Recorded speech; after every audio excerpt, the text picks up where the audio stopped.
What's up, hybrids? Welcome back to another episode of the Fandom Hybrid Podcast. This is Hanako, and I am here with Anthony, Lori, and Mike, and we are discussing season 2, episode 3 of Marvel's What If. The title of this episode is What If Happy Hogan Saved Christmas? Or yippee-ki-yay, Marvel viewers.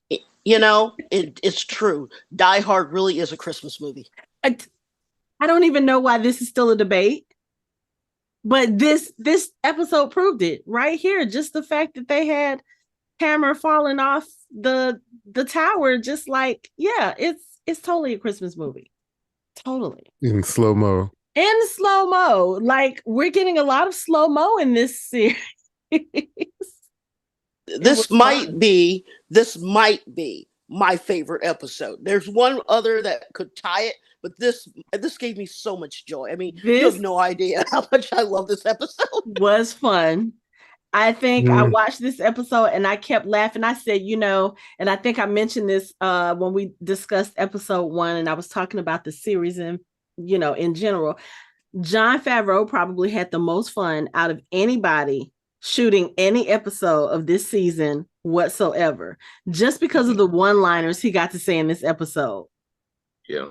This episode was a meh for me. Like, we're about to kick you off now. I didn't really care for it too much. Really? Why not? I just didn't. I like the aesthetic. I mean, I like the homage to Die Hard, but it was kind of empty. Oh my God. I'm going to tell you why I think that is, because there is one huge issue I have with this episode, and it's because even in the live action, I did not care for the character of Justin Hammer. He got on my nerves in this episode. Yeah. I was like, it's like, and I don't know if it's because he's just smarmy in general, but I was just like, can you please stop talking? Can you please, like, your one-liners are not funny. Your jokes are not funny. The fact that he keeps referring to himself as the Hammer, I have issues with people who refer to themselves in the third person. And the fact that he continues to do it, it was just, I think that was the only thing that, like, killed the episode for me. But the rest of it was fine. But it's like, if Justin Hammer was any other way, it would be unbelievable. You would be like, that's not Justin Hammer. He has to be like that. The whole dancing and the showing off and the claiming the Christmas story as his origin story is like, this is all within character for Justin Hammer, and it would be out of character and fake if he didn't do any of that. But so I didn't like the character to begin with, even in if you don't like the character to begin with. See, I can't help you if you didn't like the character to begin with. Yeah, I'm like Hanako. I didn't like him either, and that's probably why the Iron Man movie is my least favorite. Right, like it's one of that is probably one of that. That's one of the movies I have not gone back to rewatch. Like, if you ask me the plot of that movie, I can't tell you because I don't remember. I've only seen that movie like twice. Well, see, I think maybe it's because I'm a fan of the actor Sam Rockwell. Like, I love most of his role.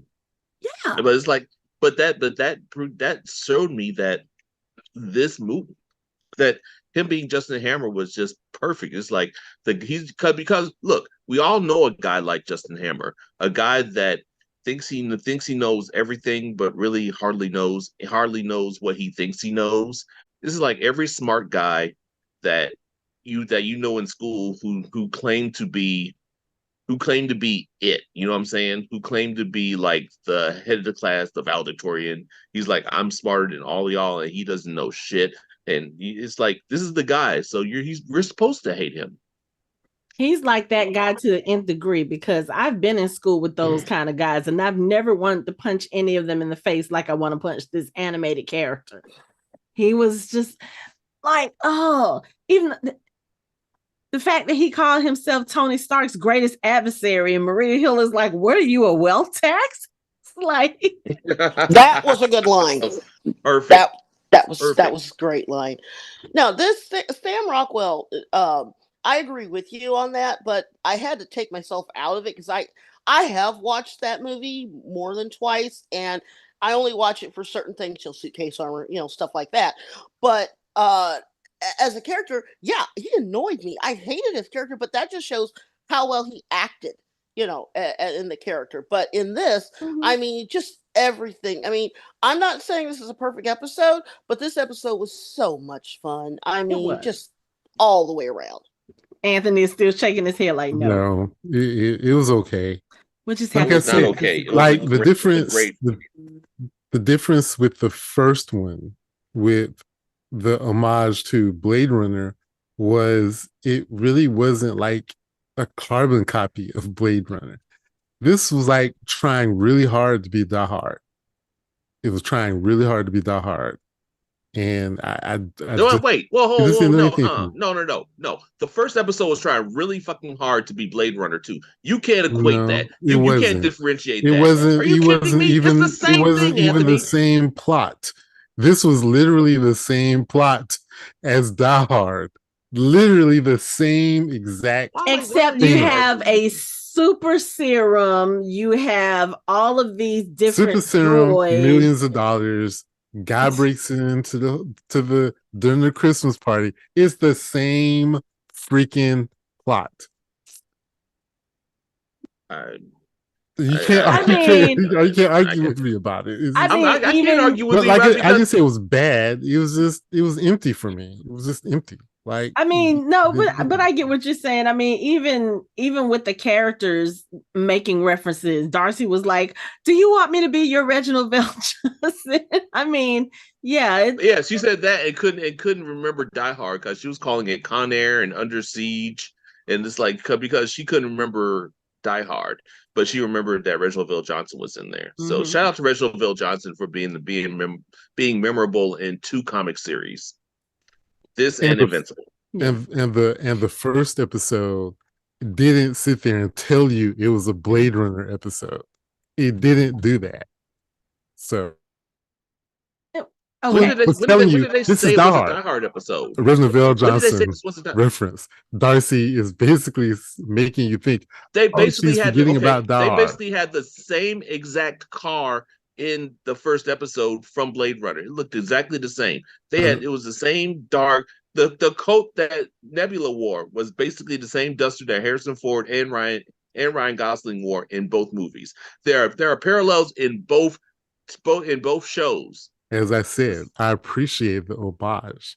It was just this was too much. It was too much for you. Okay. This is Die Hard. Don't forget. This is Die Hard.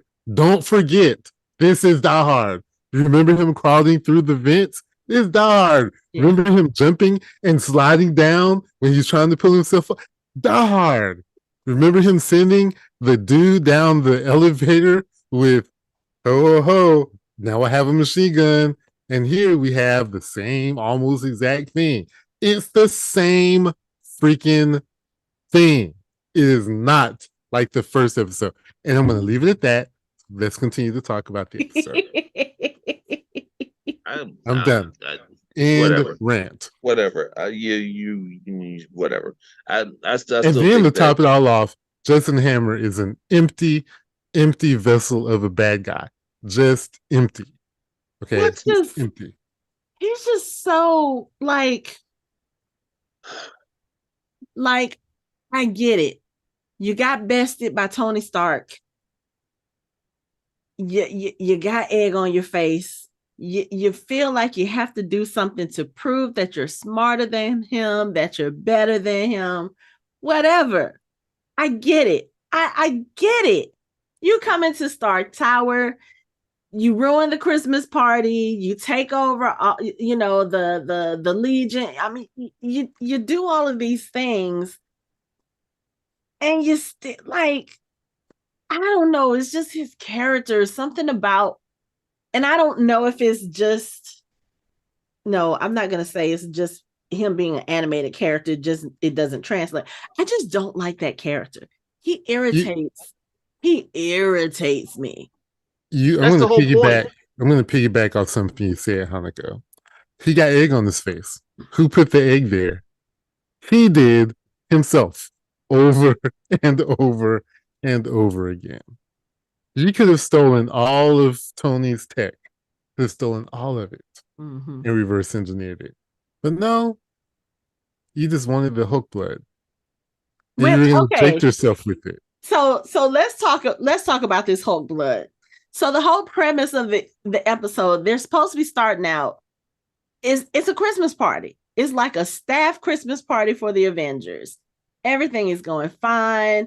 Happy is kind of sort of in charge of the party. Darcy is there, Darcying as usual. And then you have Hammer and his guys. They come in, they sneak in. He basically tries to take, not tries.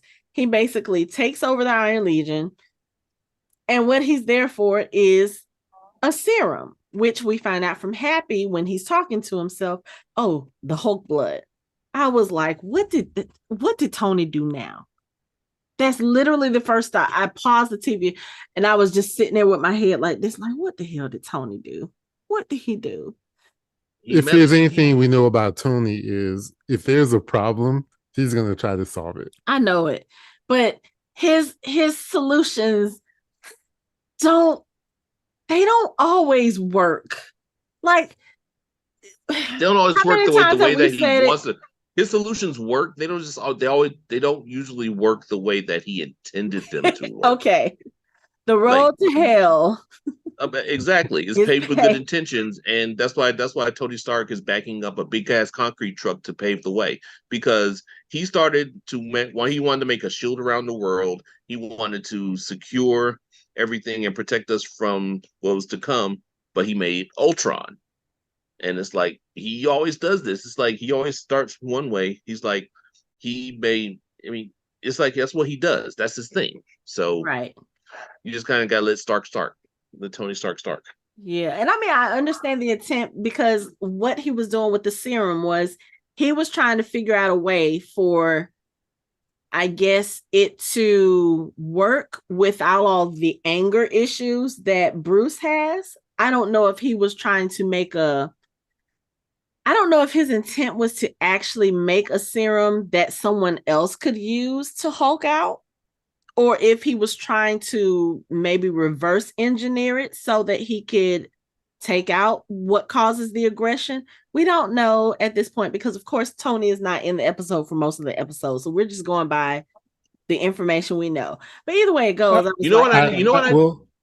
this is not gonna have a good outcome. That's just the way I looked at it. Like, oh, Tony, what did you do? You know what I need the Avengers to do? I need them to stop fucking making serums.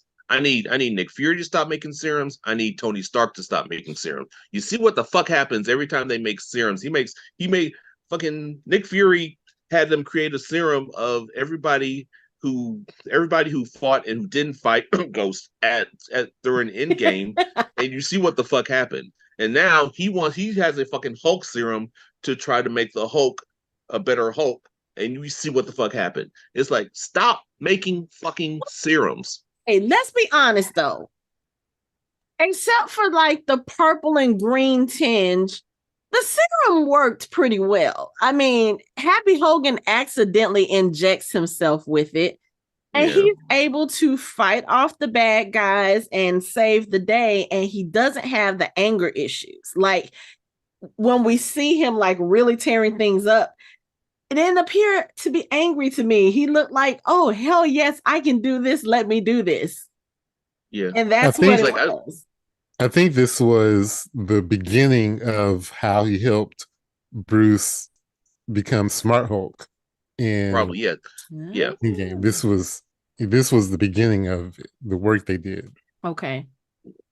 I mean, I like Hulk Hogan a lot, but I think my whole thing is like Hulk Hogan too.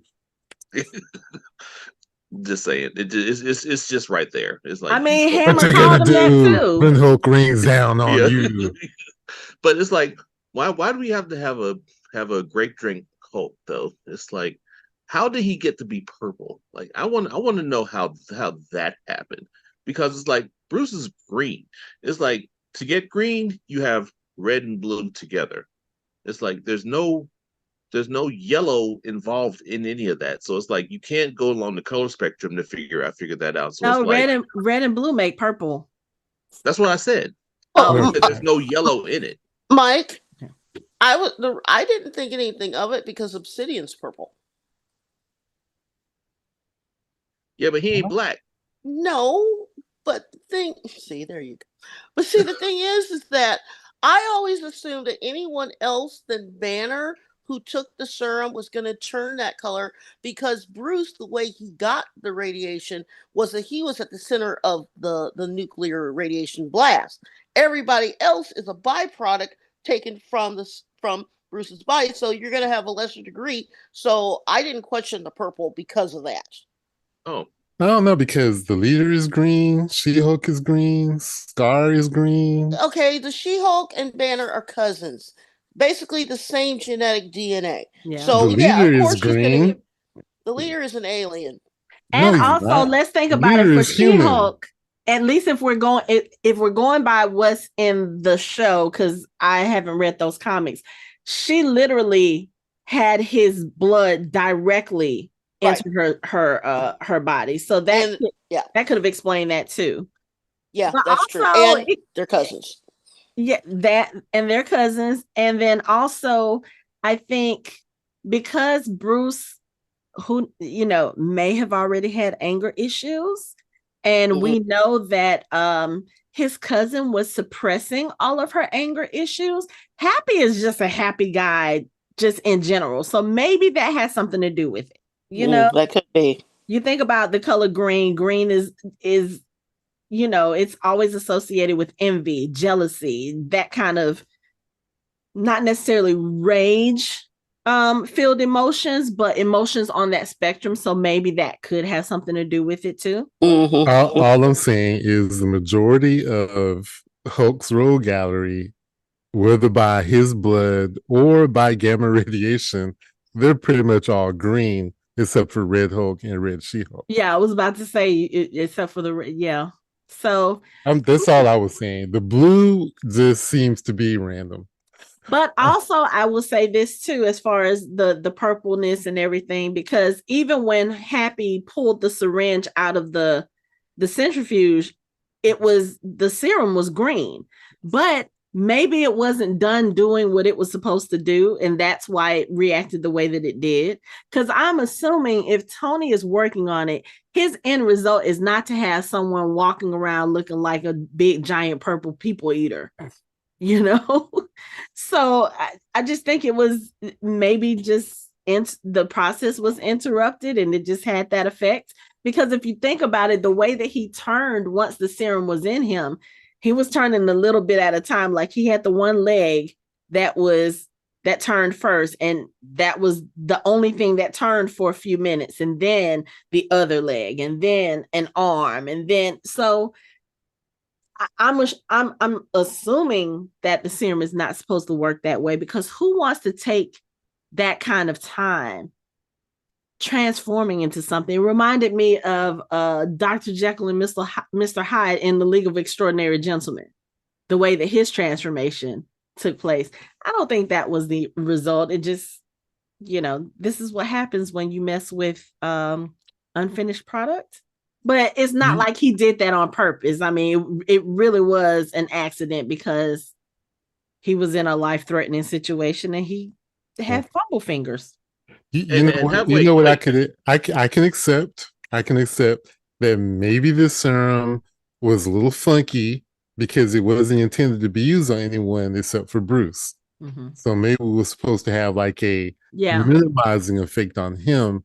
And if you inject it into a regular person, you get Hulk Hogan. Okay. Yeah. Yeah. I mean, but it's like, where did it make self-injecting needles at though? It's like poor Hogan is happy. He's like, he didn't even want to push it in. It just went. He was like, God, where did it do that?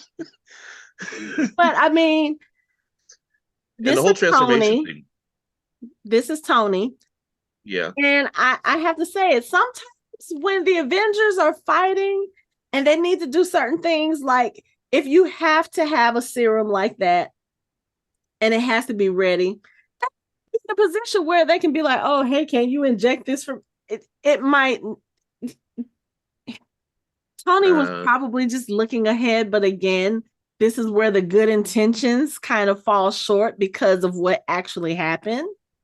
So what his transformation kind of reminded me of is when the main antagonist in She-Hulk injected the Hulk blood into it too. I was like, oh, so this is another series where they use a Hulk's blood and tried to create a serum to recreate things. And then she turned a similar shade. No, she turned green. But there was another character in there. Huh? Titanium? No. A different character. I don't want to spoil it for anybody who hasn't watched She-Hulk, and shame on you. Oh my god! It's another character. You can't spoil She-Hulk. It's been out for a long time. 2 years. Okay, but you're the one that kept saying spoiler alert the last couple episodes about Black Panther and like a couple other movies that have been out since for like. Yeah, you say spoiler alert and then you spoil it. Okay, so spoiler alert. There's this guy that's hating Jessica Walter because she's a Hulk, and it's like he's a misogynist. So he ends up scheming to get her blood so that he can inject it and become a Hulk. And in the transformation is the same thing. It's like except he starts with one arm and he's like, and it's like it's kind of goes along the same lines. That's what I was saying. But at any rate, and Titanium's got a completely different power set. Yeah. Well, yeah, that's true. And I really like the transformation where his whole body finally started transforming, like when he was going backwards and transforming. I thought that was actually a really good scene. And like that scene and the scene where he had this hallway scene where he was fighting the robots and like doing this Hulk smash thing on them. That was fucking awesome. There was that one robot that was trying to crawl away from him. Man, that shit had me rolling because I was like, oh, this robot is displaying some very humanistic qualities right now because he's like, get me away from him. Yeah, that was awesome. I was like, see, that's one thing that this season has. It's like I think they learned from last season and they're making more moments in each of them where you're just like, there's a moment you talk about that is like really cool, like that one. Yeah, I think when I saw that scene at first, I think I messaged Mike and I was like, the only thing I can think of watching this scene is Tony is going to be pissed that Happy took out not just one, not just two, took out the entire Iron Legion, his whole fleet, the whole thing. I mean, I know Tony has money like that, but still, waste not, want not. You didn't have to take them all out. You could have, well, I don't know. Darcy was not Darcying as much as I'm used to her doing. And okay, let's talk about Darcy. The fact that Darcy has been in school for 10 years, has never held an actual paying job. Hey, you got to keep from paying those student loans any way you can. You got to keep that shit going. It's like you get as many degrees as you can. Keep being intern. Just keep doing what you're doing. Just keep deferring it. Defer. If I hadn't left home, I would have been Darcy. I could pretty much guarantee you that because my parents didn't want me to leave home when I did. I would have been a perpetual student as Darcy. There's I can't. I already have 4 college degrees, so. I can't. What I can't understand is having all the internships for 10 years. I have to eat. I have to be able to pay rent so that I'm not living on somebody else's couch being annoying. And we all know we love Darcy. But you gotta admit, Darcy can be a headache sometimes. Look, Darcy is over there. Darcy finds a way to make a way. It's like she was with Dr. Jane Foster, like on having being her bestie and eating off of her fellowships and stuff because they were best friends. It's like she handled that. Then she got with the whole WandaVision sword thing and shield sword thing and could barely, but she could barely get a cup of coffee. I was like, please get this girl a cup of coffee. She couldn't get a cup of coffee for 4 episodes. I'm like, this poor girl, she's gonna fall asleep. She's gonna fall asleep watching TV. But it's like Darcy finds a way, and I can appreciate that. That's the hustle. Then in the last one, if she married Howard the Duck, so she's still getting that cash somehow. Somehow, some way, she gonna figure out a way to survive. You have to give it to her. But that's not the question. The question is, has she actually graduated anything? No, because she got that. If she graduates, she got to pay them loans. No, man. You can at least get your bachelor's and your master's. I mean, come on. Why? Well, no, just keep going. Just keep going. You know, when you're best friends with someone who's been kidnapped by aliens, who has disappeared, and you kind of hang out with all of these people who deal with worldly crises, something tells me that Darcy probably has not completed a semester in quite a while. She's probably gone and had to take a leave of absence, or she sat out this semester, or I don't know. Something tells me that, yeah, Darcy is just. All I'm saying is that she should have enough, whatever she's got, she should have enough to quietly find a community college, convince them to hire her, and just quietly teach at a community college for a while and just be quiet. No. She does have at least one PhD. Yeah, that's what I'm saying. Yeah. She's got to have at least a master's at the very least. You know, a PhD at the most. But yeah, like I said, perpetual college students, I've known people like that. And I think the best one that I've known, I think they managed to stretch it out to age 34. Wow. Yeah. They have 4 PhDs. Wait, to how old? 34. They have 4 PhDs. Cannot knock the hustle. Get that paper. Yes, but the even if it is just a degree. Get that paper. The PhDs are in such luminous studies as philosophy. I believe one of them is pottery making. I'm making a joke here, but dance therapy. Basket, get that basket weaving PhD. Heck yeah. I know, right? But my thing is, you said 4 PhDs. That means that person has been to graduate school 4 times, and you cannot get financial aid for graduate school. That's a lot of money. Oh no, the person's family funded their thing. Look, okay. I didn't even try hard, and I have four college degrees, and I didn't even try hard. Okay? Literally. Okay. Okay. Only thing your parents want you to do is go to school. You can rack those up pretty fast.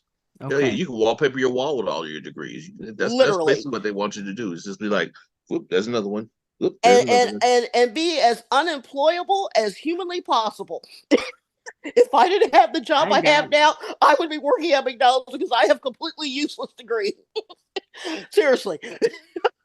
But the thing is that seriously, but getting back to Darcy, I think the thing with Darcy that really strikes me is that I appreciate her hustle, but she's one of those characters that they need in the MCU because they can move her in various things like we've seen where she's a focal point where, okay, we need a smart person who can do a quirk or who can do this and do that. I mean, she's one of those people that they can plop in, plop out, like Maria Hill. You put Maria Hill in here, you can put Maria there. Doesn't affect the storyline that much, but you can bring her back, you can do it, and she's fine. Peggy Carter is another one. But Darcy is one of those where they can move her in and out, and she's not really going to affect the storyline, but it's always good to see her. Well, I'm just going to say, as far as Darcy goes, I'm still waiting for a Darcy and Wu spinoff. I'm just going to put that out there. We should have got that. I hope we might see him in the Agatha series. You know, you never know. Yeah. But speaking of Maria Hill, how is Maria Hill walking around on a broken leg? She's Maria fucking Hill. That's how. Because she's Maria motherfucking Hill. She can do that. She's human. She has no super serum, but she is walking around by the end of the episode while hopping around, whatever it is, still being. She's a Stark Tower. I'm sure Tony Stark has those medikits they had in Guardians 3 that can actually set and heal a leg. I mean, he probably has something in Stark Tower that can set her leg. She has not had any time to go look at that. And why is Tony Stark giving Captain America Iron Man socks for Christmas? Or she's a life model decoy. Wait, no, we're not. No, no, Aha! See, I no, think he has a theory. Is that a theory? no. Look, that's an Agents of Shield thing, and Agents of Shield is not canon. Some of it is. As It is. you No, know see, it's what, got to be all or none. We're not going to do No, this something. No, according no, to no, Kevin no, no. Feige, some of it is. I need Kevin Feige to make up his fucking mind. Like, You need just tell us: straighten it out. is it canon? Is it not? I just need to know. Some But of it is. Some of it isn't. so while we're talking about things mimicking and being like a shot for shot copy, Natasha at the ballet with the former Hydra agent that has 18 kills.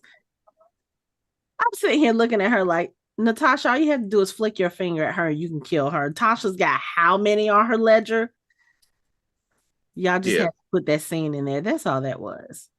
Y'all wanted to put it's kind of a parallel from the Avengers scene where we're introduced, where she's sitting, where she's captured. She's like, they're about to give me everything. Yeah, I know. That's what I'm saying. Can you hold on a second? And then yeah, that's what I'm saying. It's literally awesome. That was literally a copy of that. Hawkeye and Bruce arguing over the Iron Man doll in the store. Like the whole shelf of Iron Man dolls are gone. Hawkeye's dolls have been discounted. They're on sale. I was like, you know what? That is so wrong. Up, man. But the fact that you ain't here trying to get this doll and all these kids are trying to get it, just tell Tony to get you a damn doll and be done with it. It just goes to show that what's her name was right. Katie was right when saying that he had an image problem, that he needs to fix that image problem so that he can promote himself properly. Like she said in Hawkeye, it's like she needed to get a better costume. She needs he's freshen up his face. He needs to do something to get this going. So you see, she was right. Mm-hmm. And Tony Stark is Santa Claus. No, that should totally have been Thor, maybe. I think. Or they could. I'm just saying. Really? Thor is the jolly one. Even when he shows up in the very last episode, the very last scene, which that made me think about the conversations we've had the past 2 episodes about how they pay the stars for these episodes. You know, it's probably worked into their contract because I'm like, Chris Hemsworth literally came in and said one line. I was like, okay. Yeah. The problem with Thor being Santa Claus is he will try to make everybody's wish come true. Like he literally would try to do it. I mean, can you imagine what if there's a child? What do you want, young child? I want a toy train. Excellent.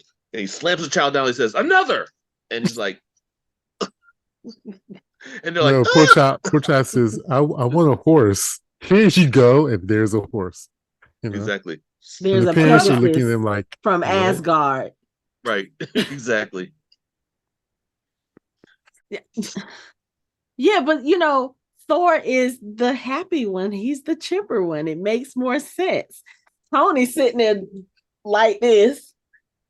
Can you please tell this child that the shield is nothing but a patriotic Christmas? I'm like, who made the decision for you to be Santa Claus? That's just, meanwhile, all the mothers are attacking America's ass. Like poor Steve. I mean, yeah, the one that was clinging onto his leg, like, you're mine. He's like, oh God. Like, ladies, the word of the day is consent. Like, don't stop touching him. Exactly. No means no, ma'am. Yeah, Steve, just poor thing. But then when they came in and they started attacking Happy, how is it that Steve knew that was Happy? He was like, "Is that Happy?" Tony's like, "No, of course not." I was right. It is Happy. Like, how did he know? Well, because Steve is like a genius because of the super soldier serum. He's very observant. I guess. But I mean, so I do have, before we move on, I do have one nitpick. Maraschino cherries You do not use them in hot toddies. This You do is not. Tony Therefore- Tart. Absolutely don't. Old fashions and That just possibly that proves that he Manhattans. was trying to get rid of her. That definitely proves that. Yeah, A hot I need toddy. you to go get me. I need you to go get me some lemon wedges to put in my Coca-Cola. Like what? No. No. Like, Especially when you had a whole jar of maraschino cherries sitting right there in front of you. And just for the audience to be clear, you do not use maraschino cherries in an old fashioned. Just don't. I mean, if that's the only cherry you can get your hand on, okay, but no, you don't use maraschino cherry. Yeah, you shouldn't really use those in drinks. Period, No. right? Yeah, but a lot of bars do. So yeah, you Yeah. shouldn't. You should just eat them out of a jar like normal people do. I mean, that's what I do. Heck yeah, just eat them and tie the stem into a knot and spit it at somebody. That's basically all you do with those. Right. What was something else fun about this? Oh, all of the different backups for Jarvis, and she happens to pick the one that wants to tell a story. Werner Herzog. She's like, "Are you calling the Avengers?" As they say in America, no. No. did you notice one of the ones was Edith, Yeah, the Yes. which glasses was the from one, the glasses one from for Homecoming. yeah. Okay, and then there was what Well, was it? Friday. Friday Yes. was Mhm, yeah, mhm. Friday. Friday. Yeah, but this episode was fun. Like I I said, love this episode. I just Justin Hammer. He irritates me. He talks about himself in the third person. That It's all he's supposed to. That's his character. I don't know why y'all getting all twisted up about this. It's know like people that's who what he's do supposed that to in be. real life, and I just look I sideways. can't stand the like, motherfuckers either. I hate that shit. But that's what he's supposed to be. It's like he's just like this is beneath Justin Hammer. It's like, it's like that's who he is. So it's like I if he did anything less than that, I would have been like, that's not Justin Hammer. Like, what the fuck's going on with this? I think if Justin was less focused on making witty puns, which I will say, Darcy was right. The one that he did with the "All I Want for Christmas is You," Christmas. that line, that was A+. I was like, that has Mike's seal of approval. I already knew. But I think if he was less focused on trying to be witty and like monologuing so much, oh my God, shut the fuck up and just do what you're gonna do. If you're gonna take over Stark Tower, take over Stark Tower. Don't tell everybody what your plan is. Don't tell everybody why you're mad. Just do it. And I think that's the issue with, like, okay, Thanos, proper villain. Was there to sit there and monologue to you about why he was going to do everything. He told you what he had to tell you, but he was like, "Oh, okay, let me go do this shit now, and then I'm gonna tell you why I'm doing this." This dude here, it just, I don't know. And like you said, love Sam, love him. But as this character, you just want to throttle him.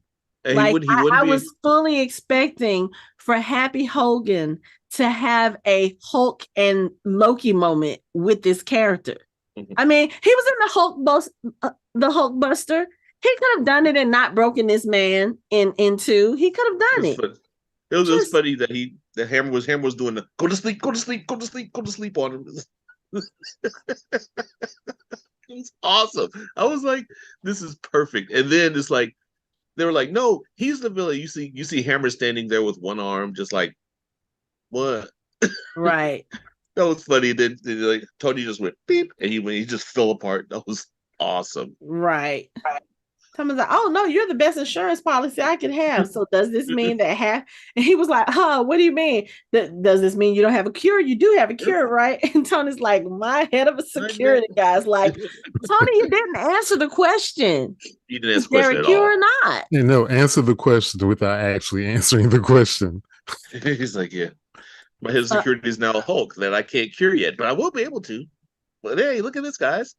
So if there's not a cure, Does this mean Happy is going to be this big purple dude forever, or is he going to be able to go back to being happy and kind of do the thing that Bruce does, or is because of Tony's answer? I'm going to assume Happy is now Hulk Hogan in this universe. Oh. I think Tony will eventually find a cure for it. Eventually, yes, but eventually, it's Tony Stark. You know he's going to find a cure. He is not a scientist. Banner's right there. Can help him. Banner's not going to find the cure. He can't find the cure for himself. He basically already found the cure because the whole Happy is in full control of himself. So it's like he's done it already. All he has to do is replicate it and fix it, and Happy will be fine. But he's purple, and he's like even with Bruce, when he hulks out, he's got a 6-pack and he's got muscles and like Happy's got muscles. He's just like he has abnormally long arms with him. I mean, all Tony has to do is like put him in the front. When someone tries to get through, all you'll be like, "Let me tell you something, brother. You have to get out of here or get a pass." What you gonna do when Hulkamania rains down on you? Yeah. What you gonna do when Tony Stark is down here in a second? Just sit there. But no, I have no confidence in Tony Stark or Bruce Banner finding any cure for anything. Horrible. They're just going to make it worse. They've already done it. They turned it that way. All they got to do is re-engineer it. It's not going to take that long. They just need to fix him because that look is that's not a good look for Happy. It's not. That is not how it works. That's not how it works. They're not going to cure him. Tony is motivated. Bruce has been working on a cure for himself for over 20 years. But Bruce is different. Bruce, like Lori said, Bruce was ground zero. That's different. Yeah. That's different. With Happy, you're taking a serum that was taken from there were some things. You had to do some things to it. Y'all win. Yeah, man. I was gonna say, if you want an example, I can offer up Tony is motivated to find the cure, and Bruce, who can't even cure himself, is gonna find the cure. Okay, I agree. Sure, good. I'm just saying because you just like Happy, and you don't want Happy to be stuck like that. As much money as Tony Stark has, he can't keep replacing all his shit. If Happy just decides like, oh, if somebody else comes and takes over, you know, and like Happy has to secure some shit. No. What about all the regular doors that Happy's going to rip off the hinges just by opening them? Just be like, boom, oh. Sorry, Tony. I messed up. I mean, do you know how much is about the cost? Automatic doors.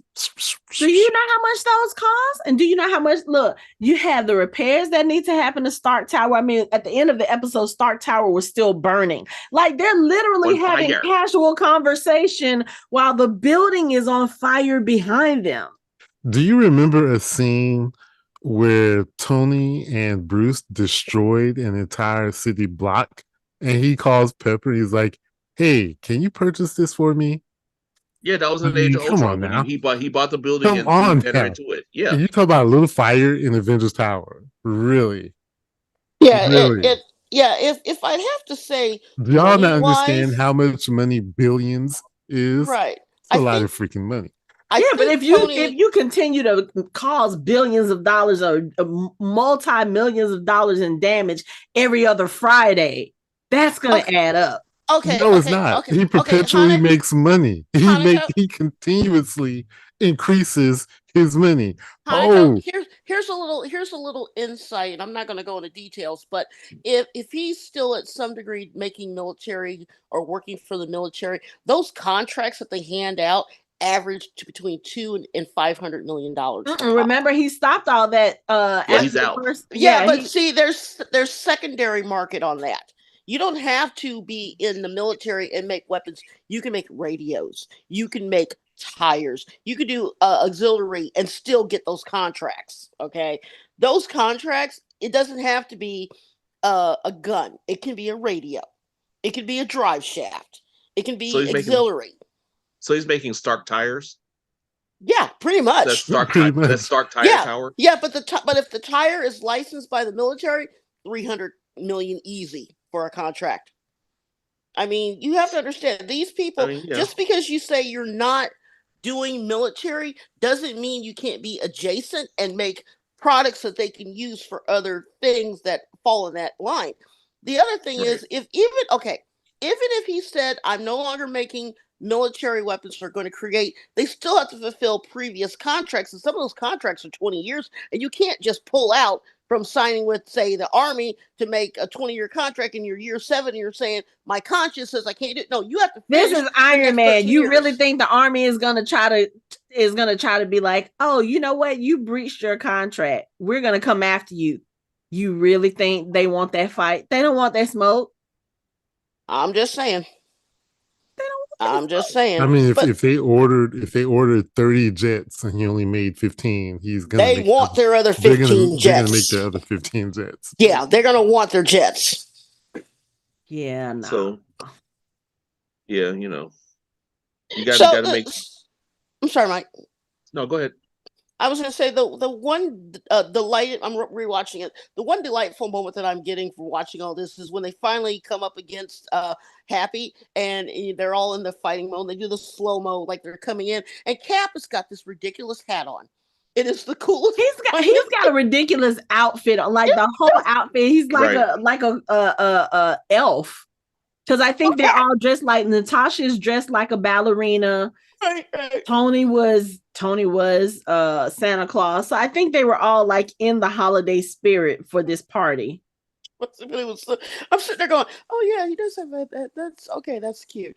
But they did a really good job with that, because the little touches, like you said, I missed it, but you're right. She is dressed like a ballerina.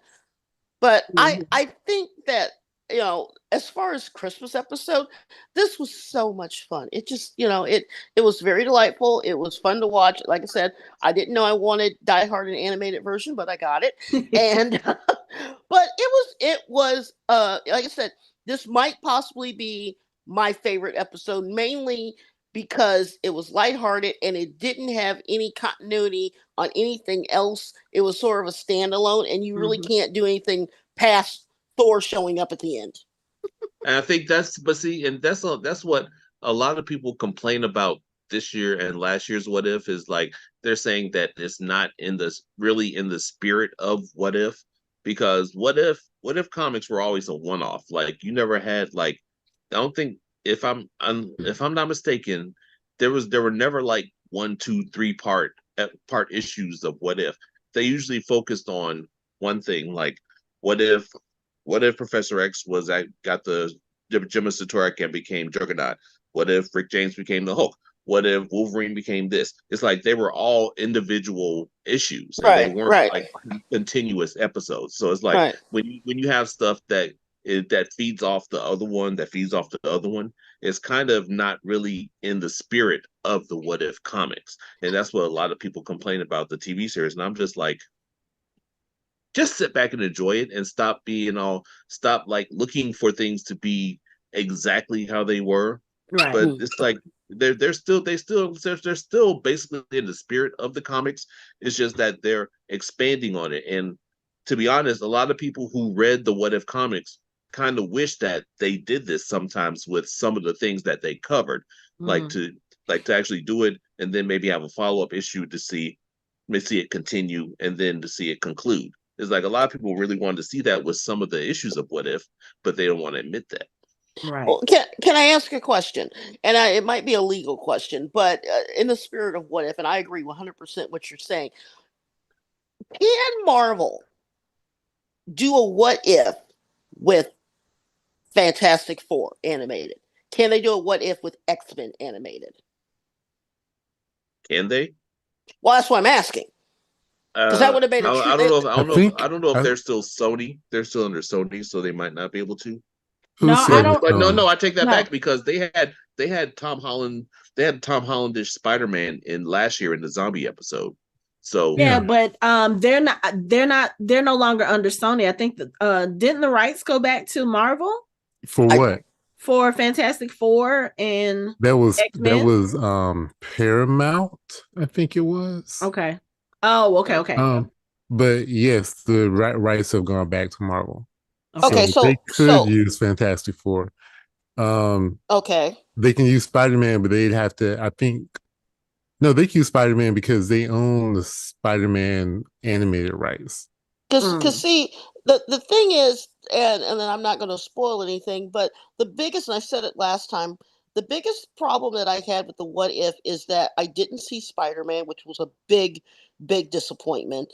And the other thing is that in the spirit of What If, I mean, when they showed up with Nova Corps, I was like, oh, but then again, they're in the movies. But like Mike said, when you think of What If, I want to see characters that they haven't shown before. I want to see. Correct me. They did do Moon Knight, right? Last season?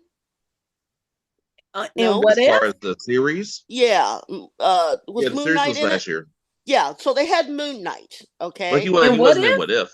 Not in What If, no. Okay. Oh, okay. I saw him in something else, but anyway. Oh no, I'm sorry. That was another Marvel cartoon I was watching. But Moon Knight, since they have it's a Disney thing, I would have loved to seen him showed up. That would have been cool. Okay. It would have been cool to have seen Tigress. It would have been cool to see anything that would be slightly out of the norm. Squirrel Girl, or I'd love to see a Squirrel Girl one. yeah, that'd be cool. But what I'm saying is, they had such an opportunity to pull characters out of the Marvel lexicon or stable or whatever you want to call it that you normally don't see, and put them in a What If. I mean, seeing Howard the Duck again, that was fun. Seeing the ones from Thor, the one guy, and then seeing Groot, that was fun. That's what a What If should be. They should pull people and characters that you normally don't see and put them in a story. But see, I I You think think know? you, I part of the think you, problem. Go ahead, Anthony.